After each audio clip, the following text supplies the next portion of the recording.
dal badii uu lahaa laga xoogay maantana kaliya awooda inuu baroordiiq u sameeyo dhulkiisii laga dhacay. waa dalka Bolivia oo ah dal xiran oo dhaca bartamaha galbeed ee qaaradda Koonfur Ameerika.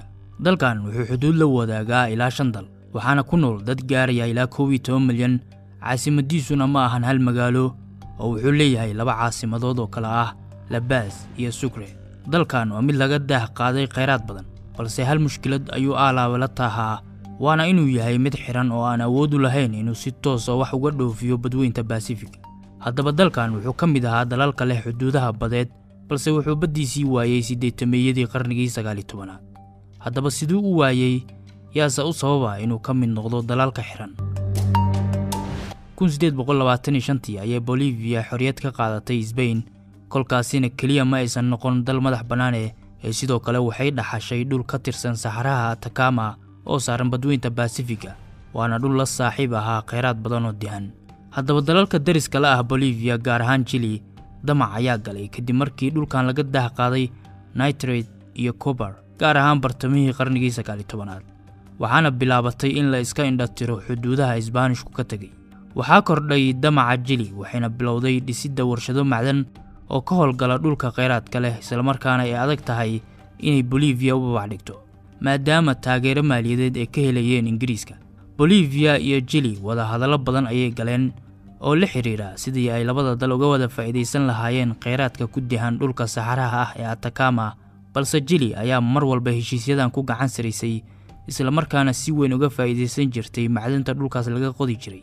10 Agoosto 1866 wafdi ka socda Bolivia ayaa tagay caasimadda Chile ee Santiago ayagoona soo saxiixay heshiis aan farxad gelin dadka reer Bolivia. wuxuuna ahaa heshiis qeexayay in laga wada faa'iideysto dhulka macdanta la saaxiibka ah Mutual Benefits Treaty. sidoo kale labadan dal waxay 1874 wada galeen heshiis kale oo loo yaqaano Treaty of Sucre kaasoona lagu saxiixay magaalada Sucre ee dalka Bolivia.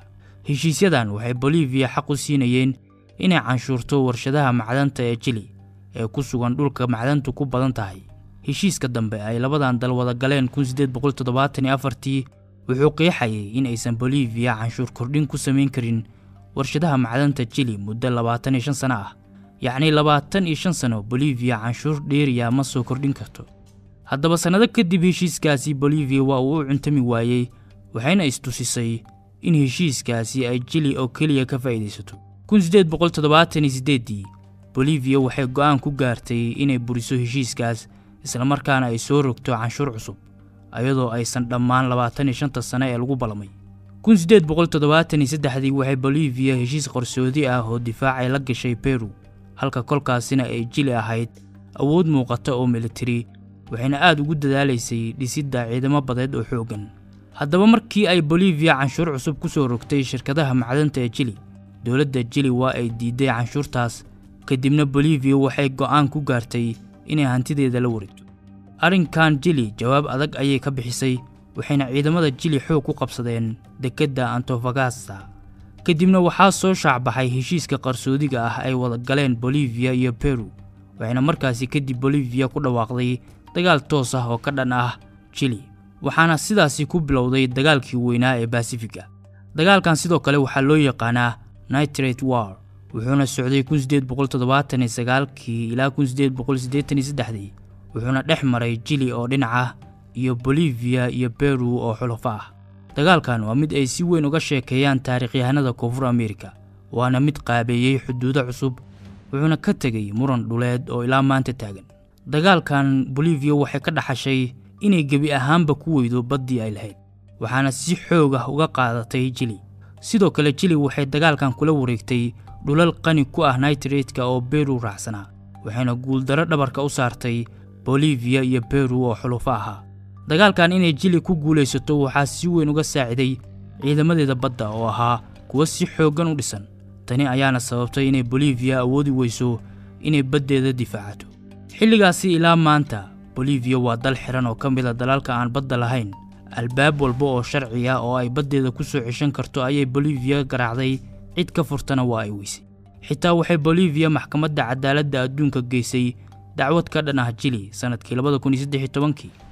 The court by 2 votes to 3, finds that the Republic of Chile did not undertake a legal obligation to negotiate a sovereign access to the Pacific Ocean for the plurinational state of Bolivia.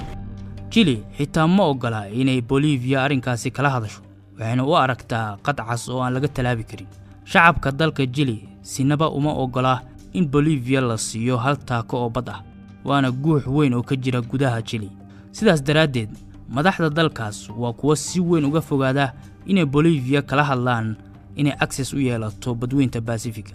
Bolivia waa mid ka mid ah labada dal ee xiran ee aan badda lahayn ee qaaradda Koonfur Ameerika dhaca. Dalka kalena waa Paraguay. Xitaa marka la eego labada Ameerika, labada dal ee kaliya ee xiran waa Bolivia iyo Paraguay. Dowladda Bolivia alaaba waxay shacabkeeda u ballan qaadaa inay heli doonaan bad laga dhoofin karo macdanta uu dalkan qaniga ku yahay. wuxuuna dalkan maanta ka mid yahay dalalka ugu saboolsan Koonfur Ameerika hadduusan ba ahayn midka ugu saboolsan. ku dhawaad hal qarni iyo bar kadib, weli shacabka dalkan kama aysan samrin baddoodii xoogga lagu qaatay. waxaana sanad walba dalkan ka qabsoomaa dibadbaxyo ay dadka dalkan ku dalbanayaan baddoodii laga dhacay. waa maalinta badda, Dia del Mar, waana 23 bisha 3 ee sanadka. waa maalin ay dadka dalkan shucuurtoodu muujiyaan isla markaana ku dalbadaan bad gaaraysa 250 mayl oo laga xogay. Bolivia weligeed ma ahayn dal xiran oo aan bad lahayn, balse heshiis ay Chile la gashay ayaa ugu dambeyn siiyay baddii ay lahayd. heshiisyo hal dhinac uun ka faa'iidayo ayay saxiixday. kolkii ay damacday inay wax ka bedeshana, waa loo awood sheegtay ilaa baddeedii lagu habsaday, dal xiranna laga dhigay. taariikhdu waa mid qoran oo laga tilmaam qaato.